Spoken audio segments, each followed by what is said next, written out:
자, 오늘 우리 사도신경 배우기 이제 오늘 첫 번째 시간인데요.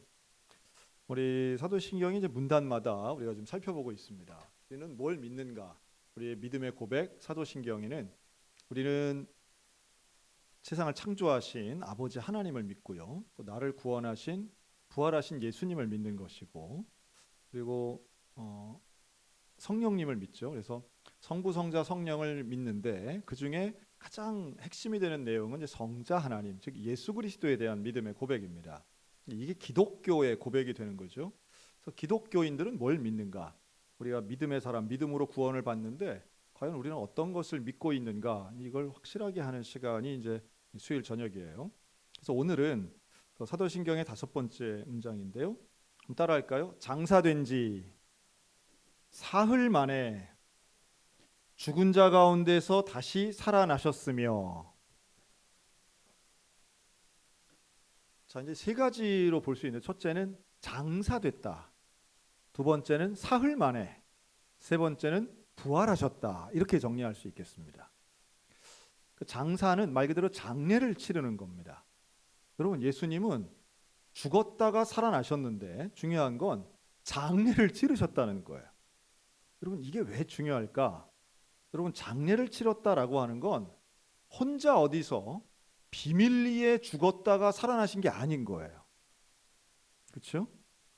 장례는 죽은 자가 치릅니까? 산 자가 치릅니까? 산 사람들이 치르는 거예요. 그렇죠? 그 장례를 치른다라고 하는 건 죽은 사람은 아무것도 할 게 없는 거예요. 죽었으니까.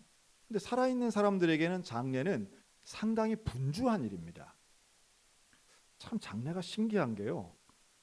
장례는 시대에 따라 또 국가와 문화적인 차이와 종교적인 차이, 우리나라로 친다면 지역과 시대에 따라서 장례법이 참 다양하게 달라집니다. 장례법은 어떻게 해야만 되는가라고 할 때 이래야만 된다라고 하는 게 거의 없다라고 봐도 무방해요. 장례는 아주 꼭 이래야만 된다고 그래서 글쎄 요즘은 이제 다 화장을 하니까 그런 게 없는데요. 매장을 하던 때만 해도 방향 이런 거 잡아주시는 분이 있었고요. 또 관 묻을 때 아주 난리가 나죠. 이게 무슨 수평이 맞아야 되니 물이 나오니 그 물 나오면 또 안 된다고 막 그러잖아요. 어딜 봐도 아무렇지도 않은데 진흙이 좀 있다 그러고 돌이 섞였다 그러고 어디는 나무가 뭐가 없고 풀이 없다 그러고 그런, 하여튼 참 화장으로 된 게 얼마나 전 다행이고 참 감사한지 몰라요. 매장 하던 때는 하여튼 장례만 하면은 코치들이 그렇게 많아가지고 그냥 전문가들이 집집마다 한 5명, 6명씩은 계셨던 것 같아요. 이분들이 그냥 이래야 된다, 저래야 된다 그러고. 하여튼 최근에 이제 장례에 대한 연구를 저희가 또 하면서요. 우리 대한민국만의 독특한 장례다라고 해서 쓴 칼럼을 제가 봤는데 이게 또 이런가 싶더라고요. 여러분, 대한민국만 유일하게 장례식장에 시체가 없답니다. 무슨 말씀인지 알겠어요? 그냥 그럴 리가 있나? 미국은요, 프랑스는요, 중국은요 시신이 있어요. 근데 우리는 빈소에 시신이 있어요, 없어요? 없어요. 없는데 향을 피워요, 안 피워요? 왜 피우지, 향은? 여러분, 원래 향 피우는 거 향은 말 그대로 냄새 나라고 피우는 겁니다. 향은 그 부패한 냄새를 덮기 위해서 향이에요, 말 그대로. 향기 외에는 의미가 없어요, 그거는. 그런데도 우리는 시신이 없는데 향을 피워요. 말 그대로 내용은 없고 형식만 남아 있는 아주 대표적인 게 바로 이 향입니다. 위패도 쓰죠, 위패. 근데 시신은 있어요, 없어요? 시신이 없는데 위패를 갖다 놔요. 되게 이게 하나하나 생각해 보면 정말 이상하다 하는 건데 이상한 건 하나도 없고 그러니까 사진을 놓는 거는 이해가 되죠. 돌아가신 분을 보니까. 근데 사진도 없고 시신도 없는데 거기에 위패를 놓는다? 이건 진짜 참 유교의 전문가도 이상하게 보는 거 대표적인 거 하나입니다. 그래서 그렇구나. 우리는 시신 없는 장례를 치르고 있네. 그렇죠? 불과 몇십 년 전만 해도 다 시신이, 집에서 장례를 치를 때는 병풍으로 가려지긴 했지만 시신이 있었잖아요. 그렇죠? 그렇구나. 또 있습니다. 여러분 입관은 물론이고 입관할 때 요즘은 여자분들이 많이 들어가시는 것 같아요. 옛날에는 어린이와 여성들은 입관하는 그 장소에 안 들어가게 하던 그런 시절, 그런 지역도 있었습니다. 혹시 기억하실지 모르겠어요. 강원도는 어땠는지 모르겠는데. 그런데 조문객들 중에 돌아가신 분 얼굴을 보는 경우가 거의 없죠. 그렇죠? 그런데 유럽이나 미국은 그게 아니죠. 돌아가신 분을 보게 합니다. 관뚜껑 열어놔요. 관 안에는 들어가 있는데 뚜껑을 열어서 화장 메이크업 싹 해서 다 보게 하죠. 저는 이게 미국만 그러는 줄 알았는데요. 아니더라고요. 남미도 그렇게 하더라고요. 그러니까 거기 이제 투명 유리관. 그래 동남아도 그렇게 하더라고요. 동남아도 그 더운 나라인데도 우리 같으면 뭐가 다 냉장고 안에 시신을 모실 것 같은데 아니더라고요. 그 투명한 관 앞에 중국도. 그러니까 우리만 시신이 없는 정도가 아니라 아예 돌아가신 분 얼굴을 한 번도 못 보게 하고 장례가 치러지는 거예요. 여러분 여기에 대해서 생각해 보신 적 있으십니까? 저는 그 칼럼을 보면서 그렇네. 우리나라 장례는 왜 이렇게 할까? 그리고 우리만 그렇다는 거는 정말 좀 한번 생각해 볼 여지가 있구나 하는 부분들이 있었어요. 한번 이것도 저도 좀 연구 중이에요. 근데 우리가 인식을 바꾸는 데는 시간이 좀 걸리긴 할 텐데 이 장례법이라고 하는 건 대한민국 사람 우리만 놓고 본다면 우리의 장례법은 뭔지 아세요? 남들처럼입니다. 남들처럼. 뭔가 내가 생각해서 이게 올바른 것 같아가 아니에요. 다른 집 하는 거 그대로 하는 거예요.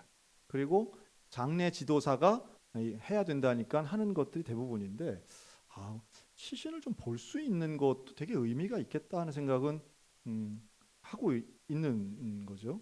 직접 그런 장례를 참석을 해보면요 상당히 다릅니다. 그렇죠? 대개 이제 고인을 모르고 상주와의 관계 때문에 이제 가기 때문에 뭐 고인에 대한 관심도 없지만 고인을 아는 분 입장에서는 그 투명한 관이나 혹은 뚜껑이 열려 있는 관에서 고인을 보는 장면은 완전히 다르고요. 특별히 가족들 입장에서는 좀 다르다. 우리가 3일을 치르기 때문에 이게 좀 어려운 측면도 있고 하나의 예식으로서 3일 내내 그래서 잠깐 왔다 가고 밥 먹는 요 정도로만 해서는 조금 좀 고쳐질 부분이 좀 많이 있겠다. 전 코로나 지나고 많이 바뀌어질 줄 알았는데 또 그렇지는 않은 것 같더라고요. 우린 다시 옛날로 돌아가서 옛날에 하던 그대로를 다시 그것도 아주 옛날도 아닌 정확하게 얘기하면 한 10년 전 형식을 여전히 지금 고수하고 있는 것 같아요. 그런데 바로 본문은요. 바로 그 장례 법대로 했다는 거죠. 그래서 여기에는 객관적이고요. 사실적이고 그리고 사람들이 다 예수의 죽음을 알았다라고 봐야 됩니다. 예수님의 죽음이 비밀스러운 죽음이 아니라 공개적인 죽음이었고 또 예수님의 시신을 아리마대 요셉이 가서 빌라도에게 요청을 해서 찾아오잖아요.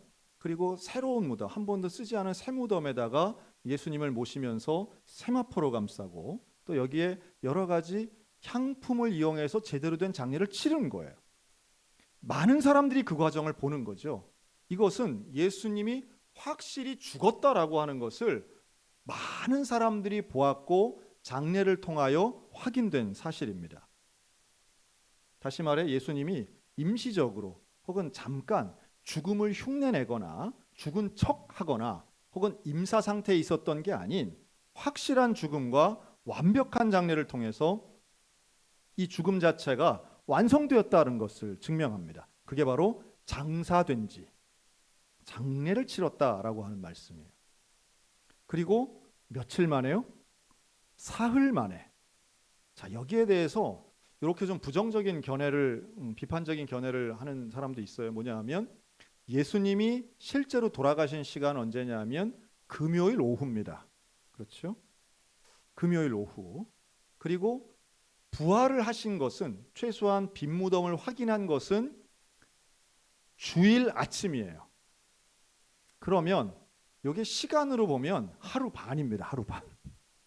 그러니까 48시간이 채 안 돼요. 이걸 사흘이라고 말하는 게 맞냐? 이제 이렇게 조금 꼬집는 거죠. 사흘은 24 곱하기 3은 돼야 되지 않냐? 이제 이런 개념인데 이건 이제 유대인들의 날짜 계산이 해가 떨어지면 그냥 하루가 지난 거예요. 이미 오늘은 하루가 지나가고 새날이 온 거예요. 유대인의 개념으로 본다면. 그렇기 때문에 이 금요일 해 지기 전에 돌아가셨으면 확실히 금요일이 맞고요. 그 하루가 된 거고, 그리고 토요일 안식일을 지나고 그 첫날 해가 뜨면 바로 그것이 새로운 날이기 때문에 바로 3일이 걸렸다라고 하는 것은 시간이 지난 것이고 온전한 시간이 지났는데, 우리가 이 요일을 가지고 좀 얘기를 하면 이렇게 볼 수 있습니다. 금요일은요, 고통과 고난의 날이다, 이렇게 볼 수 있어요. 예수님이 십자가에 달려서 돌아가신 날, 죽음의 날이죠. 그래서 고통을 통한 죽음, 토요일은 무덤의 날, 이게 말 그대로 아무것도 없는 침묵과 진공의 날, 이렇게 볼 수 있습니다. 좀 우리 인생에다 비유한다면, 우리가 하루를 살아가면서, 인생을 살아가면서 우리가 많은 고통과 고난을 당하잖아요. 그런데 그러한 고통과 고난 중에 제일 심각하고도 제일 큰 것은 죽음의 고난이라는 거죠. 그리고 이 죽음의 고난은 피할 수 없으면서 극복될 수도 없는 고난인 겁니다. 그래서 이 죽음의 고난을 우리가 극복할 수 있다면 우리 인생은 완전히 다른 차원이 되는데, 그 죽음의 고난을 극복하신 최초의 사례가 바로 안식 후 첫날 부활하신 예수님이라는 거예요. 그래서 이 3일에 대한 영성도 잘 묵상을 해보면 금요일의 죽음, 토요일의 고통, 침묵, 그리고 주일의 부활, 이게 우리 인생에는 고통과 고난과 죽음 그리고 소망에 대한 메시지를 주고 있습니다. 어제 우리 강원 서지방에 충인교회라는 교회가 있는데요. 이 충인교회의 담임 목사님 사모님이 어제 저녁에 소천하셨어요. 돌아가셨어요. 50대 중반입니다. 나이가 55살밖에 안 되신 분인데 돌아가셨어요. 암으로 3년 이상 병을 하셨고요. 오랜 기간, 뭐 아주 긴 시간은 아니지만 그 기간 동안 충인교회의 교인들은 사모님을 위해서 정말 기도 많이 하셨습니다. 목사님과 두 딸이 있는데 이 가족들도 역시 사모님을 위해서 기도를 많이 했죠. 그러나 이제 마지막에 뭐 휴직도 하시고 또 사모님을 이렇게 간호하시는 그런 기간들도 수개월이 있었고요. 그런데 오늘 제가 이제 조문을 갔는데요. 그 장례식장 한쪽 벽면에 이제 그 장례식장에서 제공해 주는 겁니다. 고인의 사진을 이렇게 슬라이드 형식으로 모니터를 통해서 모든 조문객들이 볼 수 있도록 이렇게 프레젠테이션을 했는데, 두 분이 결혼하기 전, 즉 교제하실 때부터, 두 분은 저희 서울신학대학 다 선배들이세요. 학교 안에서 교제를 시작하셨고 그리고 결혼하시고 이제 춘천에 와 사역을 하셨는데 그 과정을 쭉 보여주시는 거예요. 그리고 두 자녀가 이제 함께 인사도 했는데 뭐라고 하느냐 하면 하여튼 하나님의 은혜다라는 말씀을 하시더라고요. 어떤 면에서 물론 죽음에 대해 누구나 다 뭐 무덤덤하다, 뭐 안 슬프다 이런 말은 뭐 의미가 없겠고요. 그런데 죽음에 대해 깊이 생각하고 묵상하신 것만큼은 분명한 것 같아요. 그리고 많은 대화를 통해서, 근데 참 제가 좀 인상 깊게 봤던 것은 이 프레젠테이션이 되는 그 사진이 거의 대부분의 사진이 두 분이 서로 마주보고선 찍은 사진이시더라고요. 야, 참 특별하다. 여러분 부부들 계시는데 서로 마주보고 사진 찍어 보신 적 있으세요? 사진은 고사하고 평소에 좀 마주 보시나요? 모르겠어요. 야, 그 참 젊을 때도 그런 사진이 있으시고, 그러니까 누가 이제 찍어줄 때 왜 둘이 이제 같이 찍잖아요. 찍을 때 이렇게 안 찍고 이렇게 많이 찍으셨더라고요. 참 좀 배울 게 있다 하는 생각이 들었고, 특히나 마지막 거 한 몇 년 동안 찍으신 거는 여지없이 두 분이 이렇게 서로 마주보고 찍으셨더라고요. 참 귀한 관계다. 저런 것은 참 본받을 만한 모습이겠다 하는 생각이 들었습니다. 아마도 오랫동안 기억하시고 이제 추모하시겠죠. 그러나 인간은 아무리 사랑해도요, 죽음의 문제를 극복할 수는 없습니다. 그렇죠? 이길 수는 없어요.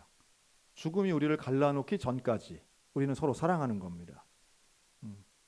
죽음 이후에는 기억할 수는 있겠지만 서로 사랑을 주고받기는 어렵죠.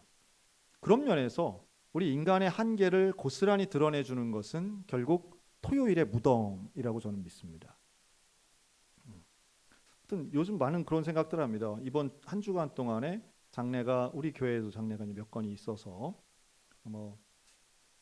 발인 예배도 제가 인도도 했고 했는데 그럴 때만 느끼는 것은 어떤 죽음이든 사실은 누구에게나 다 급작스러운 거고요. 아무리 오랜 기간 투병을 했다 할지라도 죽음의 앞에서는 사람은 무력해질 수밖에 없는데 여기에는 소망은 하나밖에 없는 것 같아요. 죽음 앞에서의 소망이라고 하는 건 다른 게 없죠. 부활 외에는 소망이 없습니다. 우리에게 어떤 영예나 어떤 영광이나 어떤 노력도 죽음 앞에서는 다 사라지는 거예요. 그렇죠? 죽음 앞에서 뭐가 의미가 있겠습니까? 죽으면 끝이지. 죽으면 다 사라지는데. 죽음 앞에서는 어떤 것도 능력을 발휘할 수 없잖아요. 그런데 놀랍게도 장사된 지 사흘 만에 죽은 자 가운데서 다시 살아나셨다라고 하는 것은 아무런 가능성도 그 어떤 인간도 해낼 수 없었던 일을 예수님이 처음으로 지금까지는 유일하게 해내신 거예요. 여러분, 저와 여러분이 이 부활하신 예수님을 믿는다는 것은 세상의 그 어떤 복보다 비교할 수 없는 가장 큰 영광이고 축복인 줄로 믿습니다.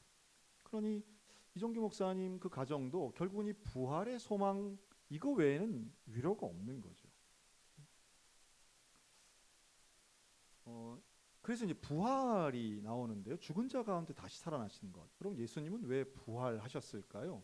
예수님의 부활하신 이유를 저는 한 세 가지로 좀 요약을 해서 말씀드릴게요. 원래 부활은 우리가 평생토록 설교할 중요한 주제인데 한 세 가지로만 말씀드리면 부활은 첫째 소망이 되는 거예요.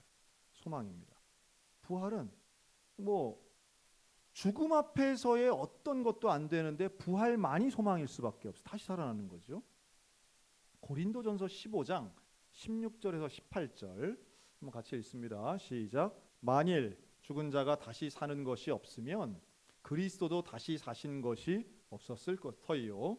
그리스도께서 다시 사신 것이 없으면 너희 믿음도 헛되고 너희는 여전히 죄 가운데 있을 것이요. 또한 그리스도 안에서 잠자는 자들도 망하였으리라. 다시 말해 우리 그리스도인들에게 있어서의 소망은 예수님의 부활인 거예요. 그러니까 예수님이 부활하셨다라고 하는 것을 믿는 것. 이 믿음이 저와 여러분에게는 어떤 고통이나 절망 속에서도 소망이 되는 줄로 믿습니다. 만약 이 부활이 없으면 우리는 믿는 게 헛된 거예요. 우리의 신앙생활이라는 건 교회도 그리스도, 기독교는 다 헛된 겁니다. 그러나 예수 그리스도의 부활이 우리에게는 가장 큰 소망이 되는 거죠. 그런데 예수님이 부활하셨다는 것을 우리가 믿고 있어요. 그렇죠? 우리가 믿어요. 그러면 이 부활은 나와 어떤 의미가 있을까? 이게 사실 중요하죠. 그래서 부활은 첫 번째는 소망이지만 두 번째는 연합입니다. 연합. 로마서 6장 5절 같이 한번 읽겠습니다. 시작. 만일 우리가 죽으심을 본받아 연합한 자가 되었으면 또한 그의 부활을 본받아 연합한 자가 되리라. 아멘. 그러니까 우리의 능력이 아니라 우리가 예수님과 연합하는 바로 이 부분에서 예수님의 부활이 나의 부활이 되는 거예요. 그래서 우리의 신앙은 뭘 믿는다고요? 예수님이 부활하신 것을 믿는 거죠. 그게 우리의 소망이 됩니다. 그리고 나와 예수님이 그 부활의 신앙을 가지고 연합하는 걸 믿는 거예요. 그러면 예수님이 부활하신 것처럼 우리도 부활하게 될 줄로 믿습니다. 우리도 부활하는 거죠. 이미 예수 그리스도 안에서 죽은 자도 부활할 것이고 우리도 마찬가지예요. 우리도 언젠간 죽을 텐데 죽음 이후에 부활에 대한 소망이 있는 겁니다. 로마서 8장 11절 같이 읽죠. 시작. 예수를 죽은 자 가운데서 살리신 이의 영이 너희 안에 거하시면 그리스도 예수를 죽은 자 가운데 살리신 이가 너희 안에 거하시는 그의 영으로 말미암아 너희 죽을 몸도 살리시리라. 아멘. 여러분 이 말씀을 믿습니까? 여러분 부활하실 것을 믿습니까? 우리를 부활시키실 그 예수 그리스도의 부활이 오늘 우리의 인생 가운데 임하고 경험되시기를 주의 이름으로 축원합니다. 이 부활의 신앙은 우리를 절망에서 소망으로 이끌고요, 우리를 무력감에서 능력으로 이끄는 거예요. 그러니까 그렇기 때문에 죽음의 문제 앞에서 우리는 소망을 가지게 됩니다. 자, 예수를 믿어도 암에 걸릴 수 있어요, 없어요? 있습니다. 암에 걸릴 수 있어요. 자, 암에 걸렸어요. 암에 걸리면 100% 고침을 받습니까? 그것 때문에 죽을 수 있습니까? 죽을 수 있습니다. 하지만 어떤 분은 나을 수 있어요. 어떤 분은 나을 수 있어요. 어떤 분은 죽을 수 있어요. 이건 너무도 당연한 거예요. 자연스러운 일이에요. 조금 더 함께 같이 살았으면 좋겠으니까 살려달라고 고쳐달라고 기도할 수 있어요. 하지만 하나님의 때에 맞춰서 하나님이 생명을 거두어 가시면 죽을 수밖에 없어요. 그러나 분명한 건 그 죽음이 끝이 아니라고 하는 거예요. 죽음이 끝이 아니에요. 우리에게는 예수님이 약속하신 부활의 소망이 있는 것을 믿습니다. 그렇기 때문에 우리에게는 때로는 질병도 또 때로는 사고도, 하여튼 이번 그 사모님의 장례를 보면서 와, 다른 차원이긴 하지만 사고로 돌아가시는 것보다 암이 복일 수도 있겠다는 생각을 했어요.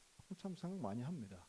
왜냐하면 암투병의 기간 중에 신앙이 있는 분들이 보여주시는 대개의 모습은요, 죽음을 수용하는 모습이에요.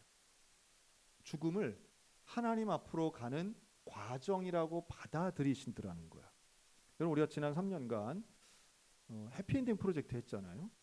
거기에서 우리가 가장 중요한 것, 연명치료를 내 의지로 중단하는 거예요. 연명치료를 내 의지로 거부하는 것에 대한 것은 죽음을 적극적으로 표현하고 죽음을 하나님의 뜻이라고 받아들이는 태도, 이게 우리 기독교만이 할 수 있는 일이고요, 또 우리 믿음의 성도들 많이 할 수 있는 일이라고 저는 봅니다. 죽자가 아니고 죽음을 하나님의 뜻으로 받아들일 수 있다라고 하는 거예요. 그래서 우리는 죽음에 대해서 말할 수 있어야 합니다. 왜요? 죽음이 없는 부활은 없기 때문에. 우리는 부활을 이야기하려면 당연히 죽음에 대해 이야기해야 되는 거예요. 부활의 영광을 우리가 다 약속받은 거예요. 그렇다면 전제 조건은 뭐냐? 장사되어야 되는 거예요.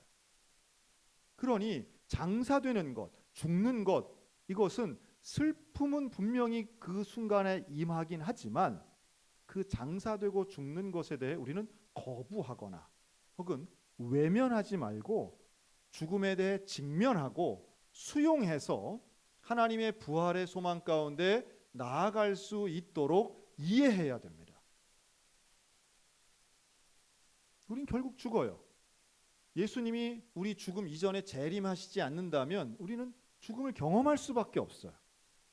그런데 우리가 병에 걸릴 때마다 다 살려달라고만 한다면 90이 되어도 95세가 되어도 100살이 되어도 하나님 내 병을 고쳐주시고 살려주세요라고 하는 것은, 이것은 부활의 소망에 대한 이해가 온전치는 않다라고 저는 봅니다. 대한민국의 평균 수명이 있습니다. 86세. 여러분 이 정도 수명이라면 우리는 그 이전에 혹은 그 이후에 우리는 너무도 자연스럽게 죽음에 대해서 적극적으로 수용하는 태도를 보이는 게 사실은 믿는 자다운 모습이라고 저는 봅니다. 목사님, 죽음이 쉽지 않아요. 죽음이 쉬운 사람이 어디 있겠습니까? 죽음은 누구에게나 두려움입니다. 죽음은 누구에게나 걱정입니다. 하지만 그것은 마치 그 뒤에 있을 영광을 알면서도 본능적으로 두려워하는 것이지 죽음을 거부하는 것은 온전하지 않다라고 하는 말씀. 우리 말씀을 하나 더 볼까요? 우리 빌립보서 3장 20절 21절입니다. 다 같이 읽죠. 시작. 오직 우리의 시민권은 하늘에 있는지라 거기로서 구원하는 자 곧 구주 예수 그리스도를 기다리노니 그가 만물을 자기에게 복종케 하실 수 있는 자의 역사로 우리의 낮은 몸을 자기의 영광의 몸의 형체와 같이 변케 하시리라. 아멘. 우리는 부활하신 예수님을 믿고 있습니다. 그리고 우리들도 예수님처럼 부활할 것을 믿습니다. 할렐루야. 우리도 예수님처럼 부활하는 거예요. 그것은 지금의 이 육체로 살아나는 게 아니에요. 예수님은 부활하신 후의 예수님과 십자가에 돌아가시기 전의 예수님은 완전히 다른 존재예요. 어떻게 다르냐? 제자들이 알아보지 못할 정도로 달랐어요.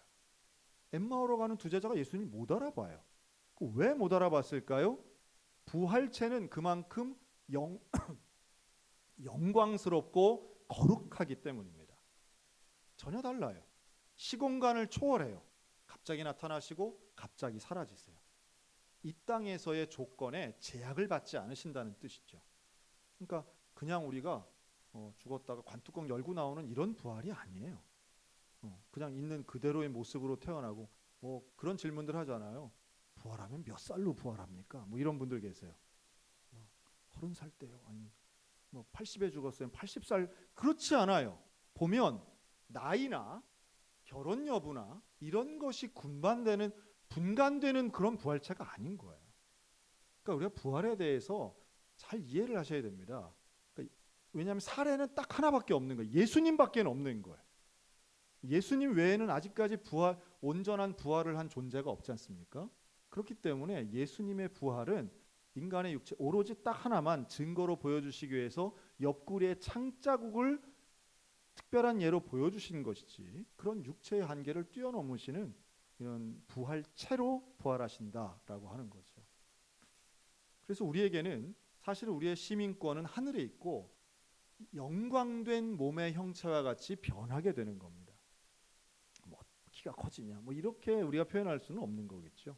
하지만 분명한 건 그런 영광되고 온전한 하나님의 거룩한 존재로 부활하는 것이기 때문에 그 부활의 소망이 오늘 우리에게 있고 우리는 구체적으로 정확하게는 모르지만 우리는 명확하게 예수님처럼 부활한다는 것을 믿는 믿음으로 사는 사람들입니다. 여러분 이 믿음이 오늘 우리들 가운데 고백되어지고 믿어져서 장사된 지 사흘 만에 죽은 자 가운데에서 다시 살아나신 그 예수님처럼 우리들도 부활할 것이라고 하는 그 믿음으로 오늘도 고통과 고난을 이겨내는 저 여러분들 다 되시기를 주님의 이름으로 축원합니다. 아멘. 기도하겠습니다.